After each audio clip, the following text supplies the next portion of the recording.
This podcast is solely for the attention of institutional, professional, qualified, or sophisticated investors and distributors. Hi everyone, for this Back to School podcast, we're going to take stock of the major climate law that has been adopted by the US in the summer 2022, since it seems to mark a turning point in the US energy transition. This bill that we're going to talk about is the Inflation Reduction Act. This law was passed only with the votes of Democratic Congresspeople as part of what is called a budget reconciliation procedure. It includes tax measures with tax increases for some companies and health-related measures, but it is above all the climate and energy component on which we are going to focus on today. The Inflation Reduction Act includes $369 billion in new spending focused on energy and climate over the next 10 years.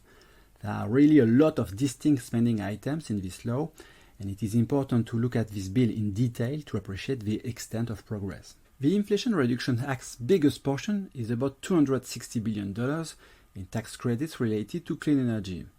In reality, a big part is dedicated to the renewal of tax credits on production and on investment in renewable energies, which had expired at the end of 2021 and which are now extended until the end of 2024.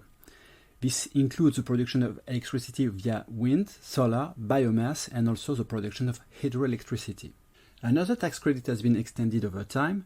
It is the tax credit for carbon sequestration, which has been in fact extended until 2033. To benefit from it, power plants will have to capture at least 75% of their CO2 emissions, and industrial factories will have to capture at least 50% of their CO2 emissions. Beyond the extensions of existing tax credits, several tax credits have been created.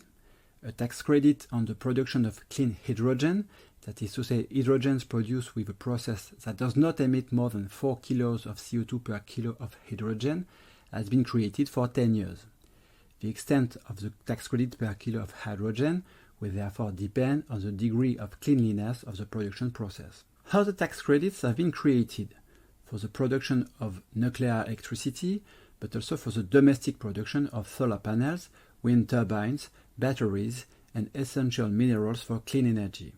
The goal is to strengthen the sovereignty of the US in terms of clean energy. The Inflation Reduction Act also provides $1.5 billion in rewards for companies that reduce their methane emissions. This is particularly important because methane has a warming effect 80 times more powerful than CO2. Finally, a probably underestimated element of this bill is the creation of a green bank, the Greenhouse Gas Reduction Fund, which will co-finance renewable energy projects with the private sector and for which $27 billion have been allocated. The reach of this green bank can be potentially very significant. At the individual level, the Inflation Reduction Act provides subsidies of $7,500 for the purchase of new electric vehicles and $4,000 for used electric vehicles. It also provides subsidies for the installation of solar panels and heat pumps. We therefore understand, when we put together all these elements, that the Inflation Reduction Act marks a real acceleration in the US energy transition. The Democrats present this law as the law comprising the most important climate investment in the history of the US and as allowing to put the country on a trajectory of reducing emissions by 40% in 2030 compared to 2005. These estimates are obviously questionable, and certain axes of decarbonization of the economy are quite largely absent from the Inflation Reduction Act, but we must take into account the fact that the Inflation Reduction Act comes on the top of a major bipartisan infrastructure bill which had been adopted at the end of 2021 and which included $550 billion of new infrastructure investments over 5 years, a good part of which was related to electricity generation and to the infrastructure related to electric vehicles. In the end, even if it's not perfect or complete, there is therefore real impetus for the decarbonization of the US economy. Thank you for listening and talk to you soon. All comments and analysis reflect CPR AM views on market conditions and its evolution, according to information known at the time.